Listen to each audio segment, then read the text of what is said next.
سیدنا و نبینا و مولانا ابی القاسم محمد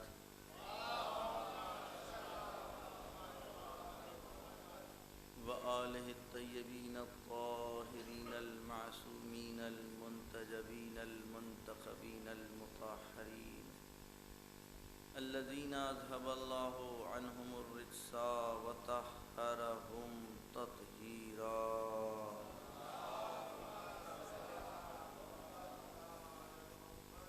لا سیما بقیت اللہ فی الارضین واللان علی اعدائہم اجمعین من یومنا ھذا الی قیام یوم الدین. اما بعد فقد قال اللہ سبحانہ تبارک و تعالی فی محکم کتابہ وقولہ الحق. بسم اللہ الرحمن الرحیم.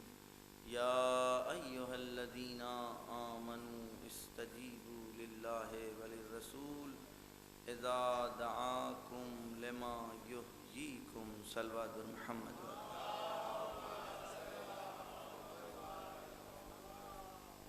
قرآن مجید کا ارشاد ہے کہ جب تم کو اللہ اور اس کا رسول کسی چیز کی دعوت دے، کسی امر کی طرف بلائے، تو تم لبیک کہنا، اس لیے کہ اس کی دعوت میں تمہاری حیات ہے، تمہاری زندگی. رسول اللہ اور اس کا رسول جس چیز کی بھی دعوت دے گا وہ چیز ہوگی کہ جس کے ہم اور آپ محتاج ہیں، جس کے ہم اور آپ ضرورت مند ہیں. اس لیے کہ ہم کچھ نہیں تھے، اس نے کچھ بنایا. ہم عدم میں تھے، عالم عدم سے عالم وجود میں وہ لے کر کے آئے. ہمیں اپنی ضرورتوں سے واقفیت بھی نہیں تھی. ہم کو یہ بھی نہیں پتہ تھا کہ کون سی چیز ہمارے لیے ضروری ہے اور کون سی چیز ہمارے لیے ضروری نہیں. اسی نے ہر چیز کا انتظام کیا، اہتمام کیا. ہم کو تنہا نہیں بھیجا، ہم کو تنہا نہیں چھوڑا. ابتدائے خلقت سے مرحلے وائز وہ ہماری خبرگیری کرتا رہا. ہماری حفاظت کے لیے اس نے کوٹھریاں بنوائیں، ہماری حفاظت کے لیے مستحکم قلعے بنوائے کہ جس کو بظاہر ہم سمجھتے نہیں ہیں. ہم یہ سمجھتے ہیں کہ ایک مراحل طبیعی طے کر کے ہم اس دنیا میں آ گئے، لیکن قرآن، روایات، احادیث، آج کی تحقیقات یہ بتلا رہی ہے کہ انسان جن مرحلوں سے گزرتا ہے وہ تمام وہ مرحلے ہیں کہ جس میں لمحہ بلمحہ اس کی احتیاط، اس کی حفاظت کی ضرورت ہے، ضرورت پڑتی ہے. اب آپ یہ بتائیں وہ عالم، وہ زمانہ کہ جب ہمیں خود نہیں پتہ اپنے بارے میں، اس وقت ہماری کون حفاظت کر رہا تھا، ہمارا کون خیال رکھے ہوئے تھا، کس نے ہماری حفاظت کے لیے یہ پورا نظام بنایا. اب جب ہم اس دنیا اور کائنات میں آ گئے، بولنا نہیں آتا تھا، بولنا سکھایا. وسیلے تکلم دیا زبان کی صورت میں. دیکھنا نہیں آتا تھا، دیکھنے کے لیے آنکھیں دیں. چلنا نہیں آتا تھا، قدم دیے، پیر دیے. ہم کچھ کر نہیں سکتے تھے، ہم کو ہاتھ دیے. سب کچھ تو اسی نے کیا. اب وہ آواز دے رہا ہے، اب اگر تمہارا خدا اور اس کا رسول تم کو کسی امر کی طرف بلائے، پکارے، دعوت دے، تو اب تو بغیر اس کے کہ وہ اعلان کرتا، وہ یہ بتاتا کہ جس چیز کی وہ دعوت دے گا اس میں تمہاری حیات ہوگی، اس میں تمہاری زندگی ہوگی۔ اگر ہمیں اپنے ماضی کی خبر ہو، اپنے پاس کا علم ہو، اپنی مراحل تخلیق کے بارے میں خبر ہو، تو اب ہمارے ذہن میں تو سوال بھی نہیں ہونا چاہیے، ہمیں تو سوچنا بھی نہیں چاہیے، ہمیں تو سمجھنا بھی نہیں چاہیے، ہمیں تو رکنا بھی نہیں چاہیے، ہمیں تو ٹھہرنا بھی نہیں چاہیے۔ کیوں؟ اس لیے کہ جو اب تک نوازتا چلا آیا ہے، اب تک عطا کرتا چلا آیا ہے، اب تک دیتا چلا آیا ہے، اور ہر عطیہ میری زندگی تھا، ہر اس کی دین میری حیات تھا، تو اب جو جس لمحے جس امر کی بھی طرف وہ یا اس کا رسول دعوت دے گا تو اس میں میری حیات ہوگی، میری بقا ہوگی، میری زندگی ہوگی۔ ایک صلوات بھیجیے۔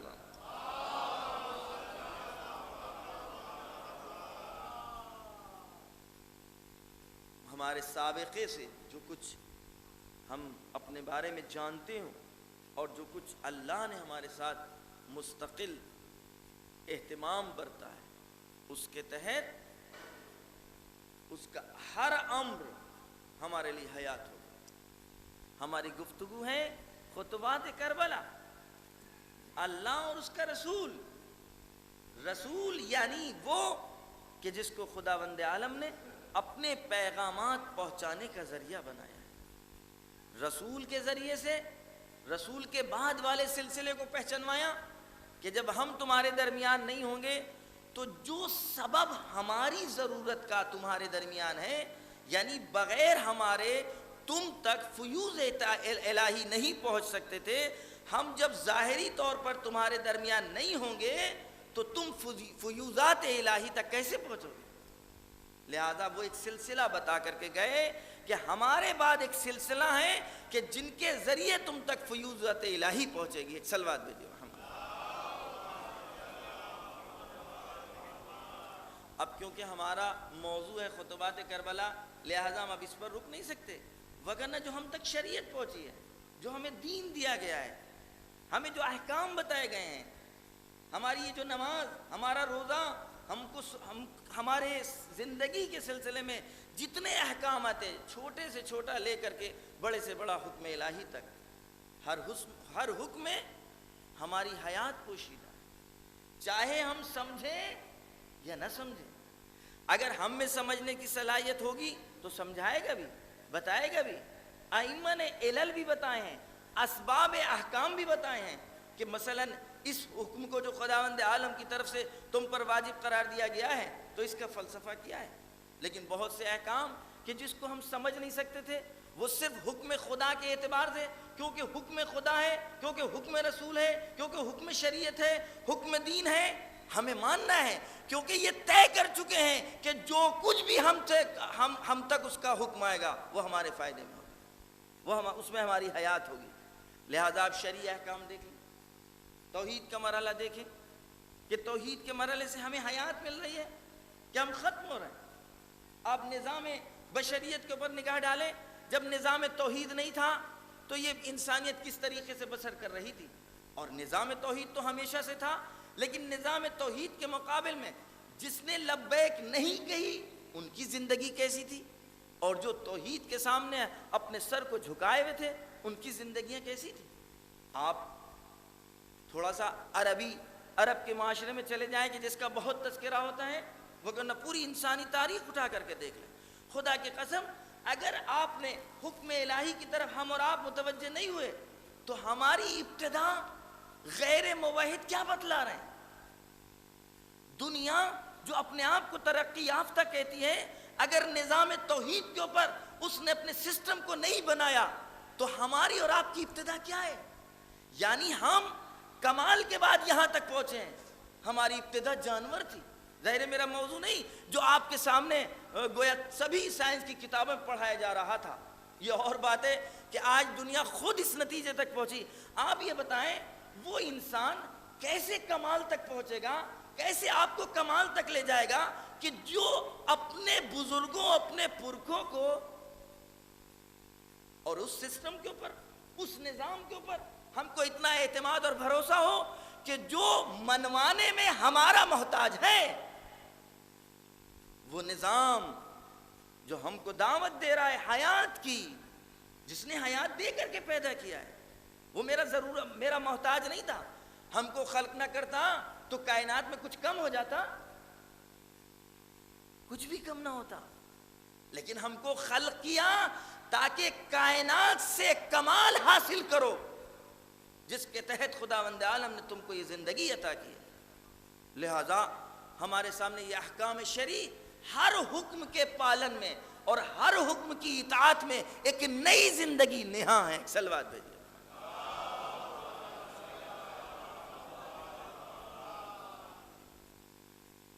یہی وجہ ہے کہ دوسری جگہ آپ کو نظر آئے گا کہ ان الدین عند اللہ الاسلام، دین اللہ کے نزدیک اسلام ہے. اسلام یعنی تسلیم، سراپا تسلیم اللہ کے مقابل، اس کے آئین کے مقابل، اس کے قانون کے مقابل. اور اس قانون کی ہر شق ہمارے فائدے کے لیے، اس میں ہمارا نفع ہے. اب پھر محرم کیا چیز ہے، سفر کیا چیز ہے، اور کیا رابطہ ہے اس سے کہ جو میں نے اس ٹائم تھوڑی سی تمہید روزانہ سے ہٹ کر آپ تک پہنچائی اور اپنے بچوں اور جوانوں تک.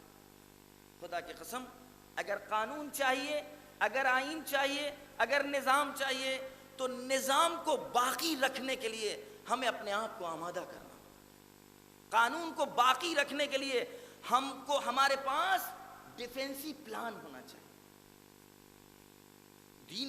دین ہمارے پاس پورا دین ہے، پورا آئین ہے، جس کے اوپر عمل کرنے کے بعد ہمیں حیات ملے گی. لیکن ہم اس دین کے قوانین سے، ان کی شقوں سے کیسے استفادہ کر سکتے ہیں؟ جب ہمارا بدن، ہماری روح سالم ہو. ہمیں حیات چاہیے نا، ہمیں زندگی چاہیے نا، ہمیں رزق چاہیے نا، رزق بدن بھی، رزق روح بھی. لیکن رزق اس وقت اثر کرتا ہے جب بدن صحیح و سالم ہو، شفا یاب ہو، صحت یاب ہو. دین جو ہم کو دے گا وہ غذا دے گا. جو اس ماہ محرم اور سفر میں ہم گفتگو کرتے ہیں تاکہ اپنے روح اور روان کو صحت یاب باقی رکھیں، تاکہ جب ماہ رمضان سے ہم کو دین کے قوانین کی طرف دعوت دی جائے تو جب بدن صحیح و سالم ہوگا، جب روح صحیح و سالم ہوگی، تب جب ہم آئین خدا پر عمل کریں گے تو زندگی آگے بڑھے گی. ایک صلوات بھیجیے.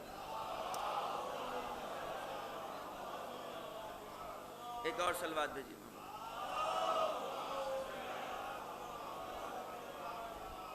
اور میں آج ایک گھر کی کسی مجلس میں یہ بات اس میں عرض کر رہا تھا، اگر ہمیں پتہ لگ جائے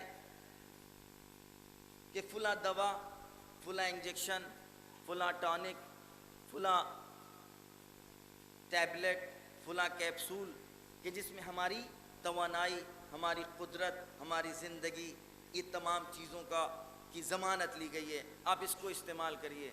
یہ بتائیے کیا اس کے استعمال کے لیے ہم تاریخ معین کریں گے؟ اکتوبر کی 15 تاریخ کو ہم یہ کیپسول کھائیں گے جس میں ہمیں قدرت ملے گی، توانائی ملے گی، ہمیں صحت یابی ہوگی. ہم آپ کی زبان میں کہہ دیں سفر کی 20 تاریخ کو ہمارے یہاں وہ ٹانک پی جائے گی جس سے ہمیں زندگی ملتی ہے، ہمیں قدرت ملتی ہے. آج آپ دیکھ لیجئے ہر طرف وائرل پھیلا ہوا ہے.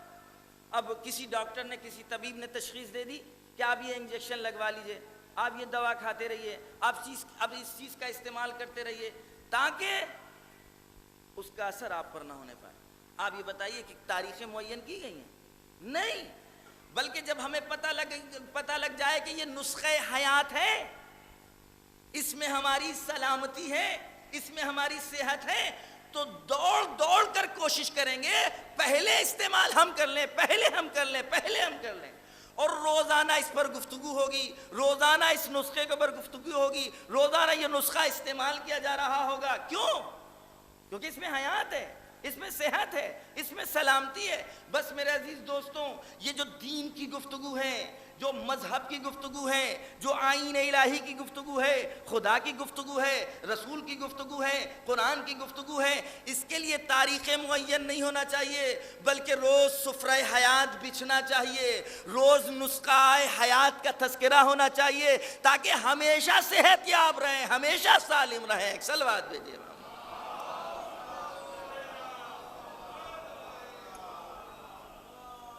لہذا جو کچھ بھی رسول اہل بیت سے ہم تک پہنچے گا اس میں ہماری حیات ہو۔ ہم نے کوشش یہ کی ہے، البتہ میں پوری طرح اس پر کھرا نہیں اتر پا رہا ہوں کہ خطبات کربلا کو پوری طرح پیش کر سکوں۔ ظاہر 5 دن میں خطبات کربلا عنوان بہت بڑا ہے، لیکن میں نے کل آپ کے سامنے خطبے کے کچھ اجزاء پیش کیے تھے۔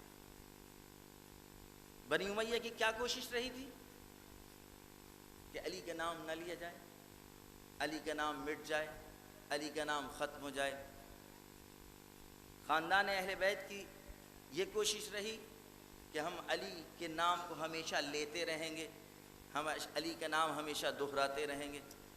لہذا آپ نے دیکھا کہ امام حسین علیہ السلام نے مکے میں سب کو جمع کر کے ایک خطبہ دیا، ماحول کیا تھا، اس ماحول پر سالہ گزشتہ آپ سن چکے ہیں۔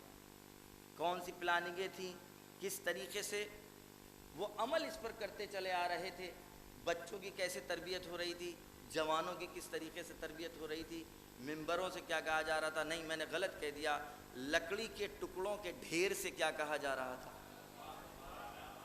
یہ میرا جملہ نہیں ہے، امام سجاد علیہ السلام کا جملہ ہے۔ جس وقت یزید کے دربار میں، شام کے دربار میں آپ نے فرمایا تھا اذن لی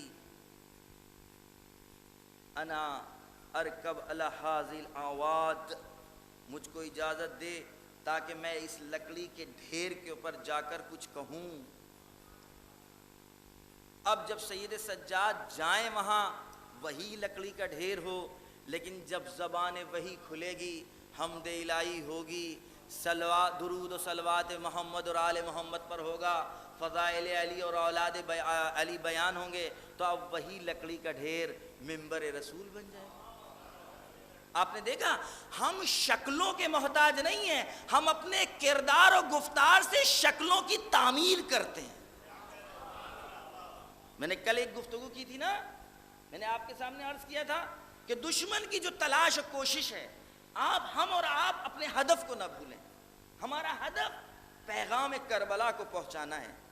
وہ یہاں پابندی لگا رہے ہیں، ہمارا ہدف اس وسیلے پر نہیں ہے، ہدف پر ہے۔ ہم کوئی اور وسیلہ اپنائیں گے تاکہ یہ پیغام پہنچا لے جائیں۔ میں نے مثال آپ کے سامنے دی تھی، مثلا کالے جھنڈے فلاں جگہ لگنے نہیں دے رہے ہیں، آپ سبیل لگائیے۔ وہ کہتے ہیں ہم کالے کپڑے نہیں باندھنے دیں گے، آپ ہرے کپڑے باندھیے۔ آپ کا ہدف پیغام پہنچانا ہے، کالا کپڑا نہیں پہنچانا ہے۔ جب پیغام پہنچا دیا تو خود بخود کالا کپڑا اپنائیں گے۔ ایک صلوات بھیجیے۔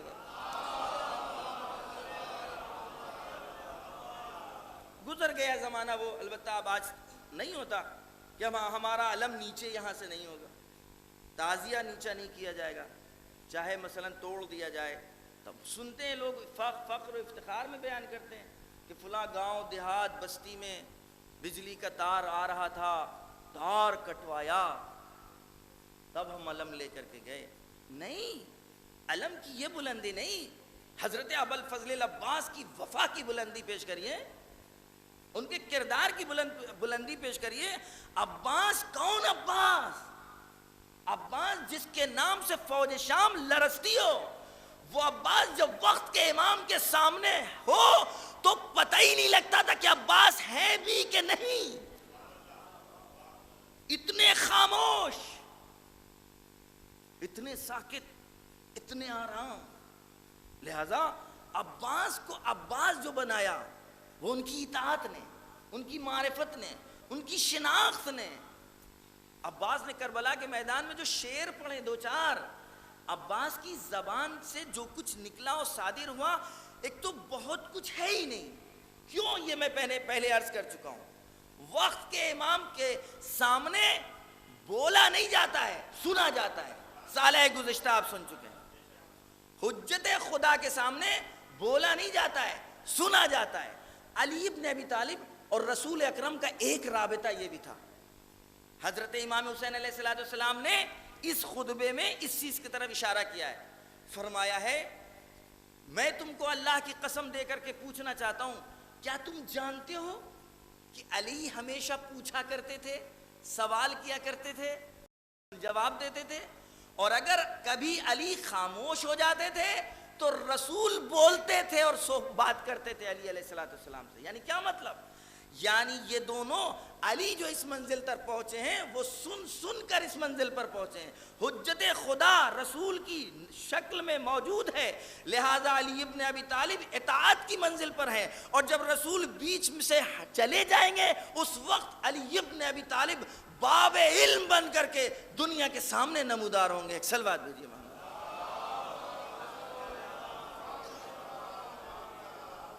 یہی ابو الفضل العباس علیہ السلام کی شان ہے. پوری زندگی ان کی جب سے ہوش سنبھالا علی ابن ابی طالب موجود، امام حسن علیہ السلام موجود، امام حسین علیہ السلام موجود، لہذا آپ کی گفتار کا مجموعہ نہیں ملے گا. اما کربلا کے چند شعر ہی جناب ابو الفضل العباس کی معرفت اور شناخت کے لیے کافی. للکار کے کہہ رہے ہیں کہ تم ہم کو قتل کرنا، ہمارے بھائی کو قتل کرنا چاہتے ہو اسی صورت سے کہ جس طرح میرا باپ جب علی موجود تھا تو تم چاہتے تھے رسول کو قتل کرنا، لیکن تم رسول تک پہنچ نہیں سکتے تھے، لہذا تم علی کے پیچھے پڑے تھے. تمہیں پتا ہے جب تک میرا باپ علی زندہ رہا کسی میں مجال نہ تھی جو رسول کی طرف نگاہ اٹھا کر کے دیکھ لے. میں اسی باپ کا بیٹا عباس ہوں. جب تک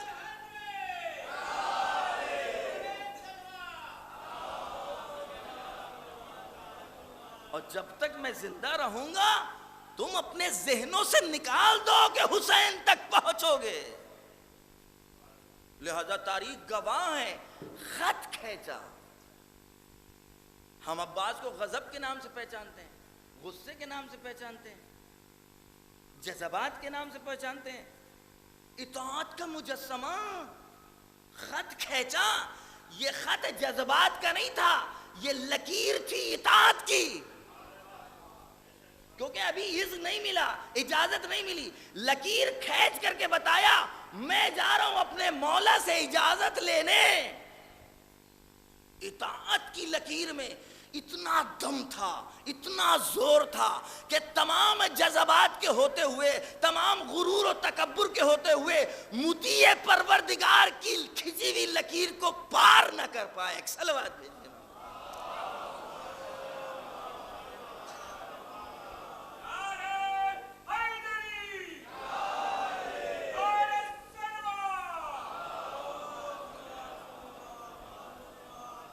ایک اور صلوات بھیجیے محمد اور آل محمد.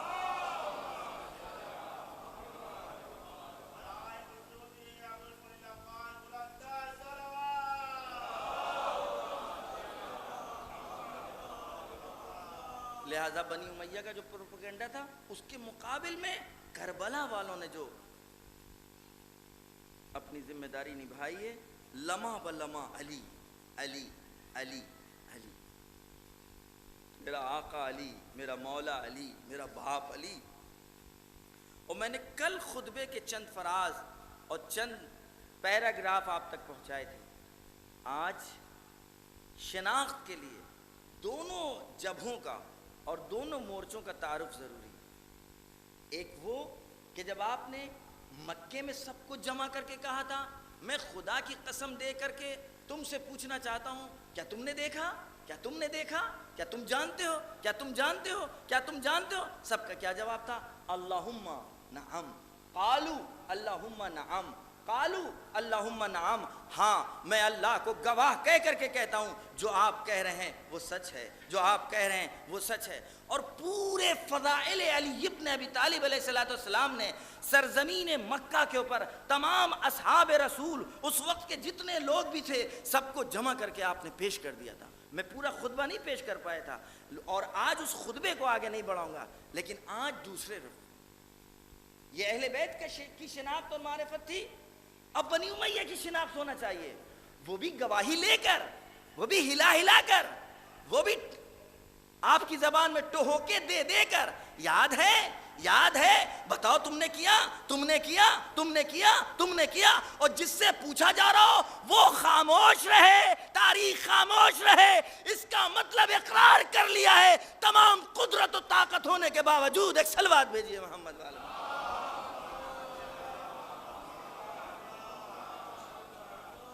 ایک اور صلوات بھیجیے محمد۔ حضرت نے کس طریقے سے شناخت کرائی ہے اپنے موقف کی، اپنے مورچے کی، اپنے مذہب کی، اپنی راہ کی، اپنے مقصد اور اپنے ہدف کی۔ میں نے عرض کیا تھا اسیر و بسیرت جدی وہابی، ہم اس لیے نکلے ہیں تاکہ اپنے نانا کی سیرت اور اپنے باپ کی سیرت کو آپ کے سامنے پیش کر سکیں اور اس کو دنیا کے سامنے پیش کر کے منوائیں کہ رسول کے بعد اور میرے بابا کے بیچ میں جو وقفہ تھا اس سنت اور سیرت کے سلسلے میں ہم کوئی ذمہ داری نہیں لے رہے۔ حضرت اعلان کرتے ہیں علی ابن ابی طالب اور ان کی سیرت کو پیش کرتے ہوئے کفر القوم وقدما رغبوا عن ثواب اللہ رب الثقلین، لوگ رسول کے بعد کافر ہو گئے، انکار کر بیٹھے جو کچھ رسول کہہ کر کے گئے تھے، پیش کر کے گئے تھے، اور پیچھے کی طرف پلٹ گئے، ثواب خدا کا انکار کر دیا، زمین و آسمان کے پروردگار کا انکار کر دیا۔ قتل القوم علی قوم علی وابنہ، اسی گروہ اسی قوم نے علی اور ان کے بیٹے کو قتل کر دیا۔ حسن الخیر کریم الطرفین، اور حسن کو قتل کیا، میرے بھائی کو قتل کیا کہ جو ماں باپ دونوں کی طرف سے کریم تھا۔ لا لشیء کان منی قبل ذا غیر فقری بضیاء الفرقین، کوئی چیز اس سے بہتر فخر کے لیے نہیں ہے کہ جس کا باپ علی اور ماں فاطمہ ہو۔ بے علی الخیر من بعد النبی والنبی القریشی الوالدین، کہ علی جو نبی کے بعد سب سے بہتر، خیرت اللہ من الخلق ابی، مخلوق خدا میں سب سے بہتر نبی کے بعد میرا باپ تھا، ثم امی، پھر میری ماں تھی، فانا ابن الخیرتین، ہم تو اس کے لال اور جگر ہیں کہ جو باپ کی طرف سے بھی سب سے افضل، ماں کی طرف سے بھی سب سے افضل۔ فضۃ قد خلصت من ذهب، ایسی چاندی ہم کہ جس کے سامنے سونے کا بھی رنگ پھیکا رہتا ہے۔ فانا الفضۃ وابن الذهبین، ہم تو ایسی چاندی کے بیٹے ہیں کہ جس کے ماں و باپ دونوں اصلی طلا اور اصلی سونا ہے۔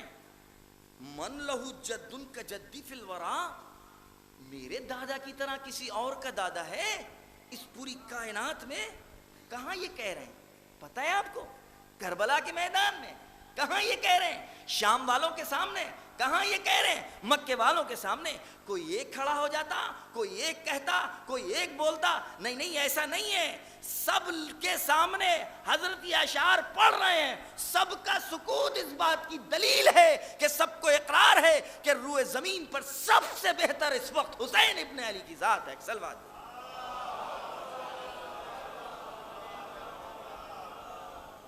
من لہو جد کا جد فی الورا او کشیخی فانا ابن العلمین، فاطم الزہرا امی و ابی قاسم الکفر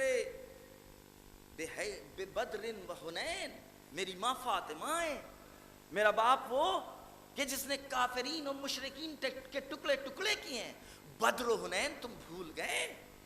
اور اس کے بعد فرماتے ہیں عبد اللہ غلاما یافعا وقریش یعبدون الوثنین، میرے باپ نے اس وقت اللہ کی عبادت کی جب لوگ نہ جانے کتنے خداؤں کے آگے اپنی جبینوں کو جھکائے ہوئے تھے اور پتھروں کا سجدہ کر رہے تھے۔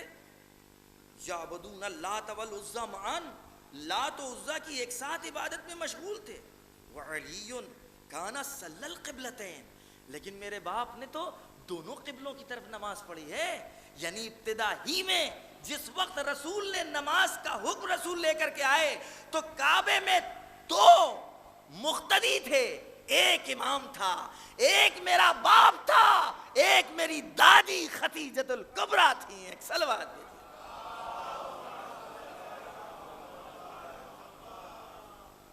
یعبدون اللات والعزی معا وعلی کان صلی القبلتین فابی شمس و امی قمر وانا الکوکب وابن القمرین، میرا باپ سورج ہے، میری ماں چاند ہے، اور میں ایک ایسا ستارہ ہوں کہ جو دو چاندوں کا فرزند، دو جو دو چاندوں کا بیٹا ہے.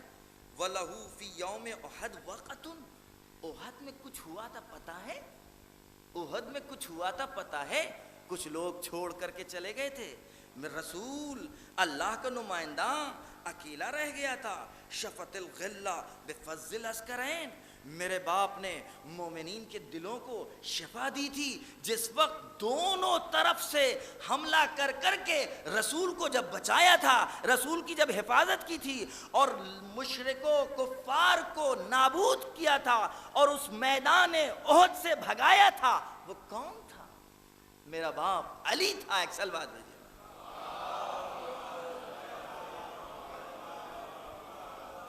ثم فی الاحزاب والفتح معا. جنگ احزاب بھول گئے, فتح کا ٹائم بھول گئے. کان فتح مکہ کا ٹائم کان فیہا حنف اہل القیلفین. جنگ احزاب میں کون تھا کہ جب سب جمع ہو گئے تھے, خندق کو پار کر کے آ چکا تھا, رہ کر کے آواز دے رہا تھا, ہے کوئی, ہے کوئی, ہے کوئی. کون گیا کہ جس نے اس کی جبین کو زمین پر رگڑا؟ فتح مکہ کے ٹائم کون آیا تھا آگے؟ کس نے ان تمام لوگوں کو, ان کی جبینوں کو اور ان کی ناکوں کو زمین پر رگڑا تھا؟ فی سبیل اللہ. یہ سب کچھ راہ خدا. روح مطلب یہ بدر و حنین, فتح مکہ, احزاب, خندق, رسول کی حفاظت, سب کچھ فی سبیل اللہ. ماذا صنعت امت السوء. یہ سب کچھ تو میرے باپ نے کیا. یہ بتاؤ تم سب نے مل کر کیا کیا؟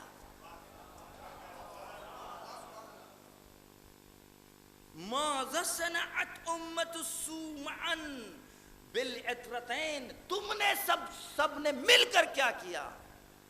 جز اس کے کہ رسول کے خاندان کو اور علی کے فرزندوں کو اور رشتہ داروں کو اتنا مجبور کر دیا کہ ان کو مدینہ چھوڑنا پڑا. مصائب نہیں ہے ابھی, تاکہ آپ دیکھیں. یہ تھے علی ابن ابی طالب علیہ السلام کا تعارف. میں نے عرض کیا دوسرا مرحلہ ہے بنی امیہ کا تعارف, امام حسین علیہ السلام کی زبانی. ٹھیک ہے, کون حسین؟ حسین منی وانا من الحسین. کون حسین؟ ھذا حسین فاعرفوہ. کون حسین؟ ان الحسن والحسین سیدا شباب اہل الجنہ. کون حسین؟ وہ حسین, عید کا موقع ہے, رسول ہیں, سواری ہے. سوار کون ہیں؟ ایک طرف حسن ہیں, ایک طرف حسین ہیں. رسالت کی زلفیں امامت کی ہاتھوں میں ہیں. گویا رسول اکرم بتلانا یہ چاہتے ہیں کہ ہمارے بعد اگر ہمارے پیغام کو کسی کے ہاتھ سونپنا ہے تو سوائے حسن اور حسین کے اور کوئی نہیں. سلسلہ امامت ہے کہ جس کے ذریعے سے ہمارا دین بچ سکتا ہے. لہذا بنی امیہ کا تعارف امام حسین علیہ السلام کی زبانی بہت ضروری ہے. ایک صلوات بھیجیے محمد والا.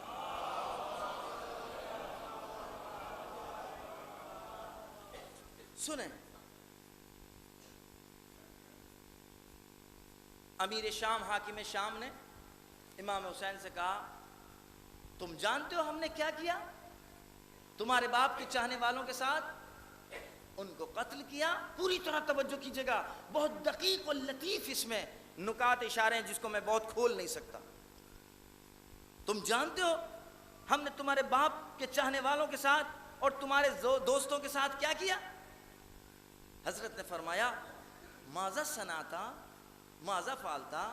آئے ہائے, اقرار تو کرو, ہم کیوں بتائیں, تم خود کہو تاکہ تاریخ میں لکھا جائے تم نے کیا کیا کیا. ماذا صنعتا, تم نے کیا کیا؟ کہتا ہے میں نے تمہارے باپ کے دوستوں کو قتل کیا, غسل دیا, کفن پہنایا, دفن کر دیا. حضرت فرماتے ہیں اب تم ہماری سنو. چل بات بھیجی محمد والے محمد. خصمک القوم, تم نے اپنی دشمنی کا مظاہرہ کر دیا نا. سنو اے امیر شام, لیکننا لو قتلنا شیعتک ما کفناہم. اگر ہم نے تمہارے دوستوں کو قتل کیا تو ہم کفن نہیں پہنائیں گے، ولا صلینا علیہم، ہم ان کی نماز جنازہ نہیں پڑھیں گے، ولا قبرناہم، ہم ان کو دفن نہیں کریں گے، وَلَقَدْ بَلَغَنِي وَقِيَّتُكَ فِي عَلِيٍّ وَقِيَامُكَ بِبُغْضِنَا، رسول کا نواسہ ہے، زبان وحی ہے، فاطمہ کا لال ہے، علی کا لخت جگر ہے، علی سے بغض ہے، فاطمہ کے بارے میں کیا کہو گے؟ فاطمہ زہرا سلام اللہ علیہ کے بارے میں کیا کہو گے؟ اگر کسی کے جنازے پر حسین ابن علی نماز نہ پڑھیں، اگر کسی کو غسل نہ دیں، اگر کسی کو کفن نہ پہنائیں، بتاؤ وہ کیا ہوگا، کون ہوگا؟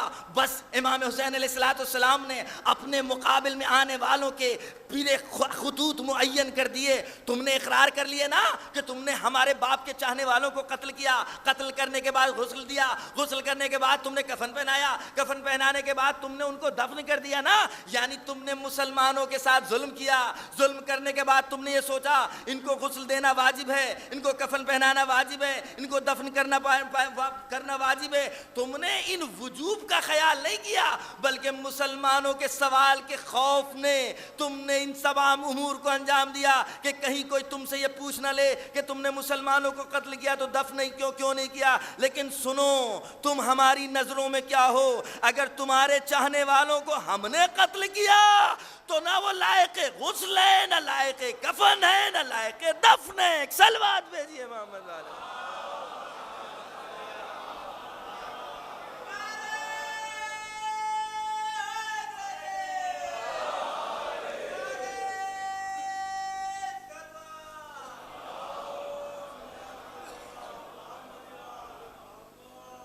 جب تم سے کچھ خبریں ہم تک پہنچی ہیں، تم نے میرے باپ کے سلسلے میں پروپیگنڈا کرنا شروع کر دیا، تم ہماری عداوت پر تل چکے ہو، اور تمہارا اعتراض اب بنی ہاشم کے سلسلے میں آ چکا ہے، تم عیب گوئی کرنے لگے ہو، عیب جوئی کرنے لگے ہو۔ فَإِذَا فَعَلْتَ ذَلِكَ فَارْجِعْ إِلَىٰ نَفْسِكَ، اگر تو نے یہ سب کچھ کیا ہے ذرا پلٹ کر ذرا گریبان میں تو دیکھ، تو کون، تیرا باپ کون، تو کہاں سے آیا؟ البتہ یہ میں اپنی زبان میں اس کا ترجمہ کر رہا ہوں۔ فَإِذَا فَعَلْتَ ذَلِكَ فَارْجِعْ إِلَىٰ نَفْسِكَ ثُمَّ سَلَّ الْحَقَّ عَلَيْهَا وَلَهَا، پھر اپنے سے پوچھ، اپنے وجدان سے پوچھ، اپنے ضمیر سے پوچھ، حق ہے کیا؟ فَإِنَّكَ وَاللَّهِ، ممکن ہے مقابل اس لائق نہ ہو کہ وہ اپنے سے پوچھ سکے، لیکن حسین وقت کی عبارت آنے والی نسلوں کے لیے ہے۔ جب یہ خط، یہ عبارت تم تک پہنچے تو تم اپنے سے پوچھنا، اے چاہنے والوں شام والوں کے، اے شام والوں کو کلمہ پڑھنے والوں، ذرا اپنے سے پوچھو حق کس کے ساتھ تھا، حق کس کے ساتھ تھا، حق کدھر تھا؟ اولاد علی کے ساتھ، رسول کے نواسوں کے ساتھ، یا شام والوں کے ساتھ؟ فَإِنَّكَ وَاللَّهِ لَقَدْ أَطَعْتَ فِينَا رَجُلًا مَا قَدِمَ إِسْلَامَهُ، میں تم کو بتا دوں، تم نے ہمارے سلسلے میں ایسے کی اطاعت کی ہے کہ جس کے اسلام کی کوئی نشانی ملتی نہیں ہے۔ اب سب کچھ تو نہیں بتایا جا سکتا۔ وَلَا حَدَثَ نِفَاقُ، اس کا نفاق کوئی نئی چیز نہیں ہے، جس کی تم اطاعت کر رہے ہو اس کا نفاق کوئی چھپا ہوا نہیں ہے۔ وَلَا حَدَثَ نِفَاقُ، اس کی منافقت کوئی نئی بات نہیں ہے۔ وَلَا نَظَرَ لَكَ فَانظُرْ لِنَفْسِكَ أَوْ دَعْ، خود اپنے بارے میں سوچ، غور کر کہ میں تجھ کو کس چیز کی طرف دعوت دے رہا ہوں۔ اور اس کے بعد حضرت فرماتے ہیں یہ وہ اقرار ہے۔ اما بعد فقد جانی کتابک تذکر فیہ انہ انتہت الیک انی امور لم تکن، اور آگے آگے پہنچتے یہاں تک، الست قاتل حجر ابن عدی، کیا تو نے حجر ابن عدی کو قتل نہیں کیا؟ تو حجر کا قاتل نہیں ہے؟ اور تو نے ان کے دوستوں کو قتل نہیں کیا؟ مغبتین، جو اللہ کے سامنے مطیع تھے، الذین کانوا یستفزعون البدع، جو بدعت کے مقابل میں اعلان جنگ کیے ہوئے تھے، وَيَأْمُرُونَ بِالْمَعْرُوفِ، نیکیوں کا حکم دیتے تھے، معروف، خالی نماز نہیں، خالی سجدے نہیں، خالی روزے نہیں، خالی حج نہیں، ولایت علی کی دعوت دیتے تھے۔ علی کو پہچانواتے تھے. اگر علی کو کسی نے پہچان لیا تو پوری شریعت کو پہچان لیا. ایک سلوات بھیجیے.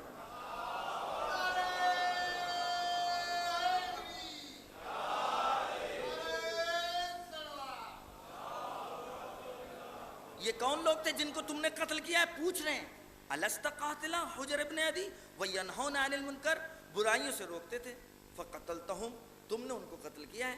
ظلما وعدوانا من بعد ما اعطیتہم المواثیق الغلیظہ، بعد اس کے کہ تم نے ان کے ساتھ عہد و پیمان کر لیا تھا کہ تم ان کو اذیت نہیں پہنچاؤ گے. تم ان کو امان دے چکے تھے لیکن تم نے اپنے امان کو اپنے پیروں تلے کچل دیا. والعہود المؤکدہ، تم نے بہت ہی تاکید کے ساتھ امان دی تھی. جرأتن علی اللہ، تمہارا یہ کام اللہ کے خلاف جنگ تھا. واستخفافا بعہدہ، اللہ اور اس کے رسول کے عہد کو تم نے ہلکا سمجھا. اولست بقاتل عمر ابن عتیق، تم نے عمر ابن عتیق کو قتل کیا، حمیق کو قتل کیا. الذی اخلقت وابلت وجہ العبادہ، جس کا چہرہ عبادت سے پیلا پڑ گیا تھا، اللہ کی راہ میں کے سامنے اس طریقے سے عبادت کرتا تھا. فقتلتہ من بعد ما آتیتہ من العہود، تم جانتے ہو تم نے پہلے اس کو امان دی، امان دینے کے بعد اس عبادت گزار بندے کو تم نے قتل کیا. ما لا فہمت العصب نزلت من شاف الجبال. اللہ اکبر، اللہ اکبر. اولیست المدعی زیادا فی الاسلام، تم نے زیاد ابن ابی کو اپنے باپ کا بیٹا کہا جبکہ رسول کی سنت، رسول کی شریعت کے خلاف تھا. بیٹا ہمیشہ ملحق اس کی طرف ہوتا ہے، یعنی ملحق اپنے باپ کی طرف ہوتا ہے. لیکن تم نے کس کو اپنا بھائی بنایا؟ تمہیں پتہ ہے کہ تم نے رسول کی شریعت کا مذاق اڑایا.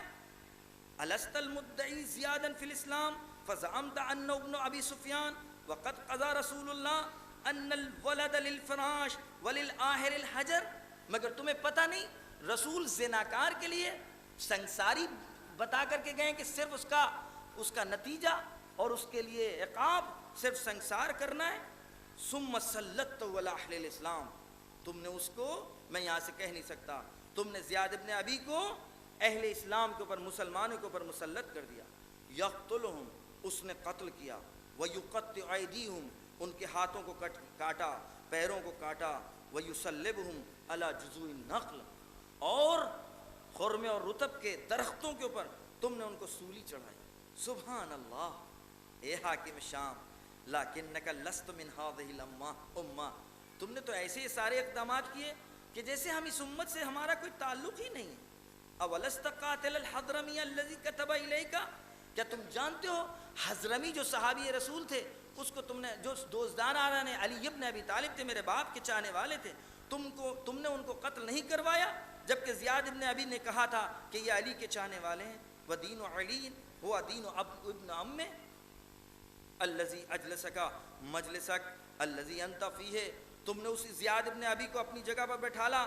ولولا ذالک کان افضل شرفک و شرف آبائک، تم جانتے ہو جس کی خاطر تم نے قتل کیا، اگر وہ نہ ہوتا آج تمہارا باپ دو پہاڑوں کے بیچ ایک لقمے کو ڈھونڈنے کے لیے ادھر ادھر ڈونڈیا رہتے. آج کی زبان یعنی بدو عربی زندگی گزار رہے تھے. تم بنام اسلام یہاں بیٹھے ہو نا، علی ابن ابی طالب کی دشمنی میں تم نے یہ سب کچھ کیا، جبکہ اگر علی نہ ہوتے تو یہ اسلام یہاں تک نہ پہنچتا اور بنام اسلام تخت و تاج تم کو آج نہ ملتا. ایک سلوات دیجیے.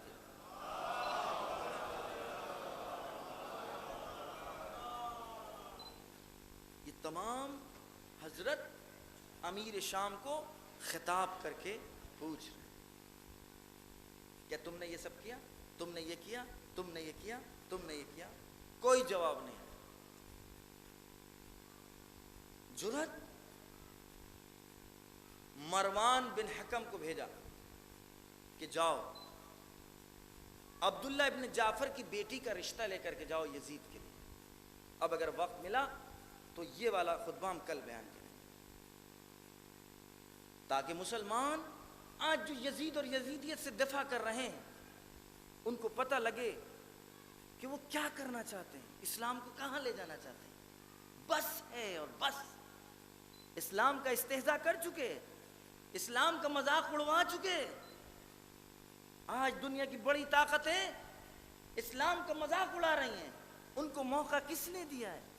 میں آپ کو بتاؤں گا کل کہ امیر شام نے مروان کے ذریعے رشتہ بھیجا یزید کے لیے کہ جاؤ یزید کا رشتہ لے کر کے جاؤ عبداللہ ابن جعفر کی بیٹی کے لیے. کون عبداللہ ابن جعفر؟ جعفر کا بیٹا. کون جعفر؟ علی کا بھائی. کون جعفر؟ کہ جو جنگ موتا میں شہید ہوئے، جن کو رسول اکرم نے فرمایا کہ خداوند عالم نے ان کو 2 پر عطا کیے ہیں کہ جن پروں کے ذریعے وہ پرواز کر رہے ہیں. مروان جب رشتہ لے کر کے آتا ہے، جو وہ جملے کہہ رہا ہے، یہ آواز جہاں جہاں تک جا رہی ہے، میں اپنی حجت کو تمام کر رہا ہوں، روز محشر میں ہمارا ہاتھ ہوگا اور ان کا گریبان ہوگا. کیا کہتا ہے وہ رشتہ جب لے کر کے آیا؟ اے حسین، ہم تمہارے پاس بہترین موقع لے کر کے آئے، تم اس رشتے کو قبول کر لو اور اس پر ہاں کہہ دینا. کیوں؟ اس لیے کہ اس نے مہر کی دعوت دی ہے کہ جس کو مہر دینے کی ضرورت نہیں ہے، یعنی اس کا فخر، اس کا نام، اس کی شہرت، اس کا تخت، اس کا تاج اب اس کو اجازت نہیں دیتا کہ وہ مہر کی کسی کو دعوت دے، درخواست کرے کہ تم جو چاہو مہر رکھو، میں اس کا مہر دوں گا. بڑا لطیف پہلو ہے، بڑا نازک پہلو ہے. یعنی یزید کو مہر بیان کرنے کی ضرورت نہیں. یزید کا کردار یہ ہے، مہر شریعت ازدواجی زندگی کی، شرعی زندگی کا پہلا رکن رکین ہے، جس کا بے آواز جلی، بے بانگ دہل بنی امیہ کو نمائندہ آ کر انکار کر رہا ہے. مہر کیا چیز ہے؟ یزید کسی کو مہر ویر نہیں دیتا.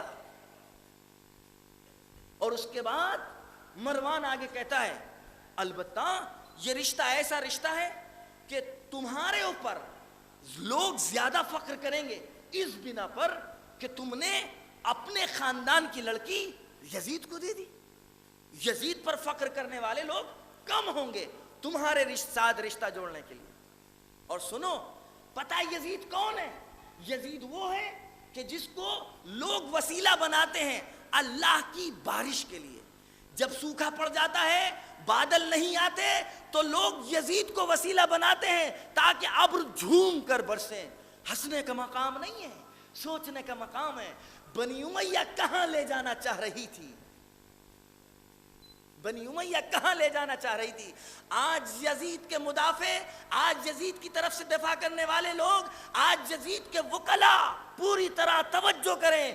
بنی امیہ کی پلاننگ، بنی امیہ کا کھینچا ہوا خاکہ کیا تھا؟ یزید کو کہاں لے جانا چاہتے تھے؟ حضرت کہتے ہیں، اب حضرت کا جواب، میں اس جواب کا صرف ایک پہلو بیان کر کے آج کی تقریر ختم کر رہا ہوں. کہا اچھا، ایک جملہ اور تھا، وہ مہر تمہاری مرضی کے مطابق ہوگا، جتنا تم مہر معین کرو گے وہ مہر دے دیا جائے گا، تاکہ لڑکی اپنے مہر سے اپنے باپ کا قرضہ ادا کرے. حضرت نے جواب دیا، دندان شکن جواب.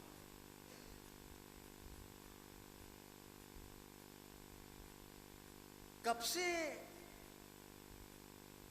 یزید کو یہ حق حاصل ہو گیا کہ وہ مہر کی درخواست نہ کرے کہیں اگر رشتہ دے؟ اس سے پہلے تو اس کا باپ اور دادا مہر کی درخواست دے کر اپنے اسلام کا چرچا کر چکا ہے. کب سے ہمارے گھر کی عورتیں اپنے مردوں کے قرضے ادا کرنے لگے ہیں؟ کب سے ہمارے خاندان کی بچیاں اپنے مہر کے ذریعے سے اپنے گھر کے مردوں کا قرضہ ادا کرنے لگی ہیں؟ تاریخ ہندا اور پیچھے منبر اجازت نہیں دیتا کہ ساری باتیں بتائی جائیں، اور ساری باتیں یہ صرف ان لوگوں کے لیے ہیں کہ جن کے گھروں میں کتابیں موجود ہیں لیکن پھر بھی یزید کا دفاع کر رہے ہیں. ذرا کھولیں، اگر یزید کا دفاع کرتے رہے تو مشکل ہو جائے گی، مہر مشکوک ہو جائے گا، اگر مہر مشکوک ہو گیا تو پھر وہ خود مشکوک ہو جائے گا۔ صلوات بھیجیے محمد والے۔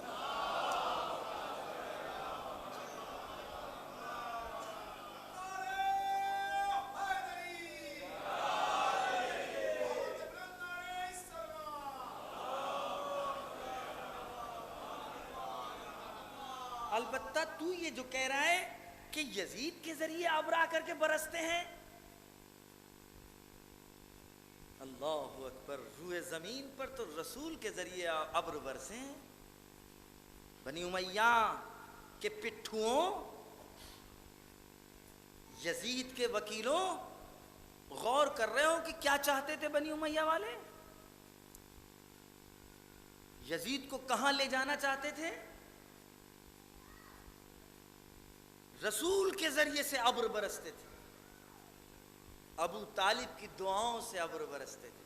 تاریخ گواہ ہے، میں اپنی طرف سے نہیں کہہ رہا ہوں، جذبات کی بنا پر نہیں کہہ رہا ہوں، بلکہ اسلام سے پہلے جب سوکھا پڑتا تھا تو علی کے گھر والوں تک پورے مشرکین و کفار جمع ہوتے تھے، چاہے دادا ہو، باپ ہو، چچا ہو، پردادا ہو، تاریخ اس خاندان کی رہی ہے، جب سوکھا پڑا علی کا باپ، علی کا دادا، علی کا چچا، علی کا پردادا۔ ایک صلوات بھیجیے محمد۔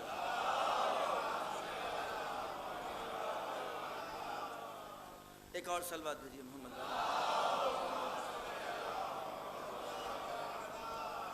حضرت فرماتے پھر یزید تم نے برابری کی بات کی ہے، یزید تو جیسے پہلے تھا ویسے ہی اب ہے، اس کے تخت و تاج نے اس میں کچھ اضافہ تو کر نہیں دیا، تخت و تاج و حکومت نے اس کو شرف نہیں بخشا، وہ کل بھی پست تھا، آج بھی پست ہے، آئندہ بھی پست رہے گا۔ پستی کی علامت یہ ہے جو حسین، اولاد حسین کے آگے آ جائے وہ پست ہے۔ ایک صلوات بھیجیے محمد۔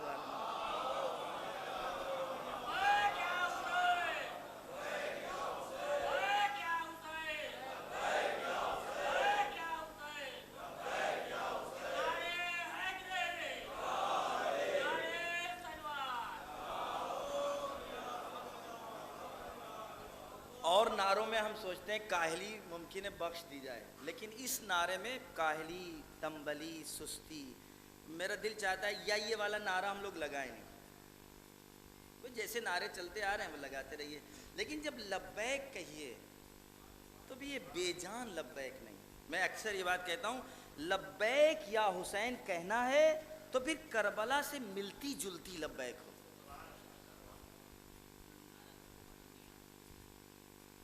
ایک صلوات بھیجیے محمد والے۔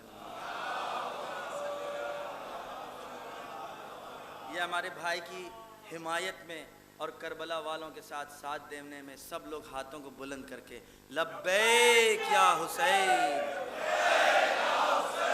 لبیک یا حسین۔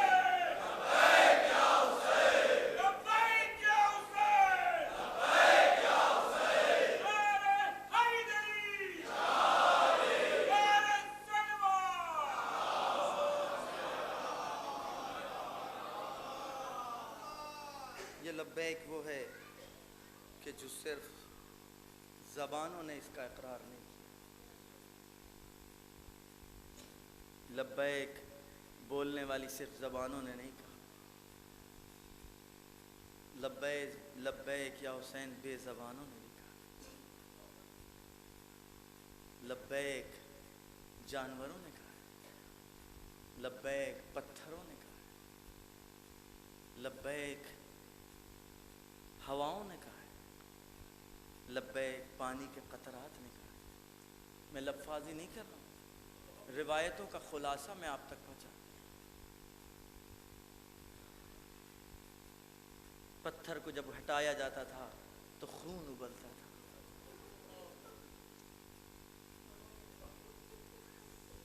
درختوں سے خون ٹپکا ہے، پرندوں کے پروں کو دیکھا گیا کہ ان کے پر خون میں تر تھے، کپڑے پھیلائے جاتے تھے تو اس پر خون کے چھینٹے نظر آتے تھے۔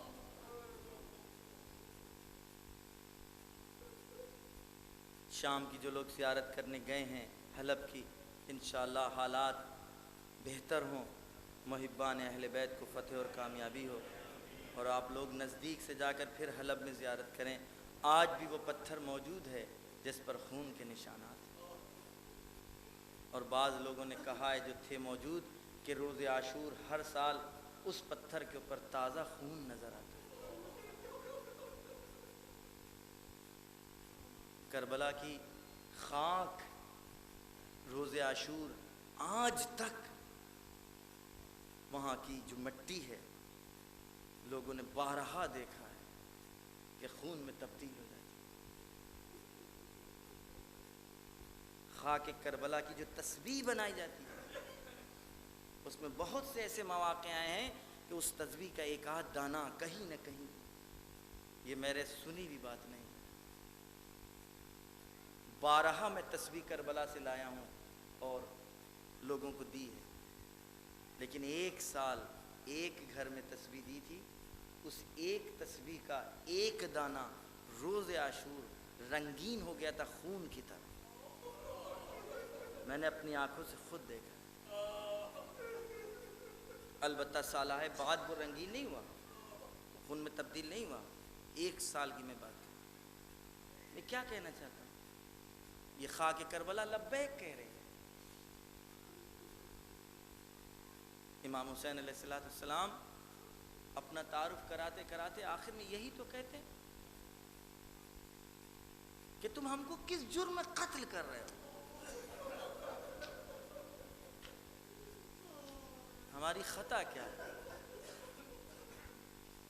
اور جو کچھ امام حسین علیہ السلام اور اولاد حسین کے ساتھ اور اصحاب حسین کے ساتھ ہوا وہ آپ کے سامنے ہے۔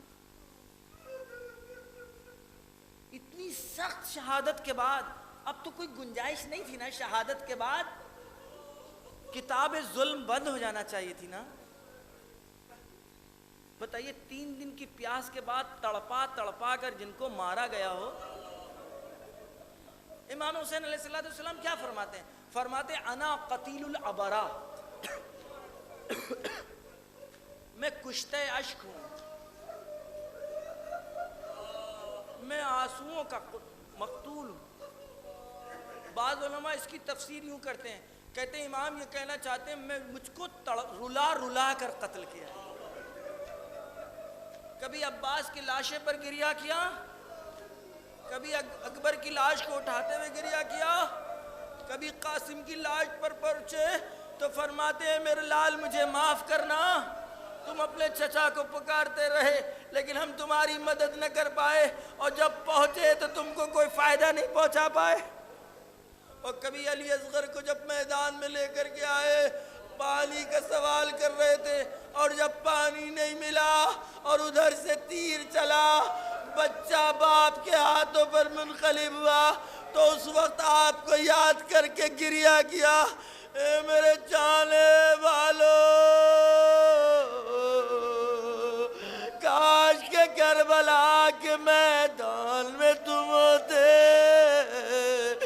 دیکھتے میں اپنے بچے کے لیے پانی مانگ رہا تھا لیکن میرا بچہ شدت تشنگی سے تڑپ رہا تھا، میرے بچے میں اتنا دم نہیں تھا جو اپنے کو وہ اچھال سکے، اتنا دم نہیں تھا جو کروٹ لے سکے، بلکہ فرما دے میرا بچہ منہ کھولتا تھا بند کر لیتا تھا۔ اے کاش کہ تم لوگ ہوتے، ارے کوئی رحم کرنے والا نہیں تھا، ارے شہادت کے بعد کتاب ظلم بند ہونا چاہیے تھی، لیکن تاریخ گواہ ہے حسین کی شہادت ہو گئی۔ بعد قتل شاہ آدھا کا بڑا حوصلہ، گھر جلا کر خاک کر ڈالا رسول اللہ کا، خیام حسینی میں آگ لگائی جانے لگی، بیویاں خیمے سے دوسرے خیمے میں، یہاں تک کہ وہ منزل بھی آئی 11ویں محرم کو ساری بیویوں کے ساتھ یہ کاروان آمد ہوا، لاشائے شہداء کی طرف سے گزرا، کوفہ نزدیک آنے لگا، کوفہ نزدیک آنے لگا۔ یہ جب قافلہ پہنچا کوفے تو رات کا وقت ہو چکا تھا۔ ایک صدا گونجی، قافلے کو بھی شہر میں نہ لے جاؤ، ارے سویرے کی روشنی کا انتظار کرو۔ یہ کون بی بی ہے؟ زینب ام کلثوم ہے۔ اپنے باپ کے زمانے میں جب کوفے پہنچی تھی تو امام حسن نے سوال کیا، بابا بابا بابا کیا میں بہنوں کو کوفے میں لے کر وارد ہوں؟ کارگیر رات کی تاریکی کا انتظار کرو، رات کی تاریکی کا انتظار کرو۔ ہاں یہ وہی شہزادیہ ہے۔ جزاکم اللہ خیر الجزا۔ راوی کہتا ہے میں کوفے پہنچا، کوفے میں دیکھا کہ لوگ نئے کپڑے پہنے ہوئے ہیں، بازار سجے ہوئے ہیں، لوگ خوشیاں منا رہے۔ میں نے پوچھا کیا کوئی عید ہے؟ ارے جس عید کی مجھے خبر نہیں ہے، ارے کچھ ہی دیر میں دیکھا سر حسین نوکے لیتا آگے آگے چلا رہا ہے اور پیچھے سید سجاد، ہاتھوں میں ہتھکڑیاں، پیروں میں بیڑیاں۔ ایک بی بی آگے آگے کوفے والوں کو خطاب کر رہی ہے، ایک کوفے کے تماشائیوں اپنی آنکھوں کو بند کرو، یہ رسول کی نوازیوں، یہ علی کی بیٹیوں۔ جزاکم اللہ خیر الجزا۔ ایک بچی آگے بڑھتی ہے، ایک ننھی سی بچی آگے بڑھتی ہے، ام کلثوم کے پاس جاتی ہے، اے پھوپھی اماں، اے پھوپھی اماں، اے پھوپھی اماں، کوئی کپڑا آپ پاس سے دے دیجئے، کوئی چادر دے دیجئے، میری لال کپڑا کیا کرو گی؟ کہ نہ محرم ہے، نہ محرم ہے، چاہتے کپڑے سے اپنا منہ چھپا لو۔ ام کلثوم نے بچی کو سینے سے لگایا، اے میری لال، امو کے مثل کے تمہاری پھوپھی بھی تمہاری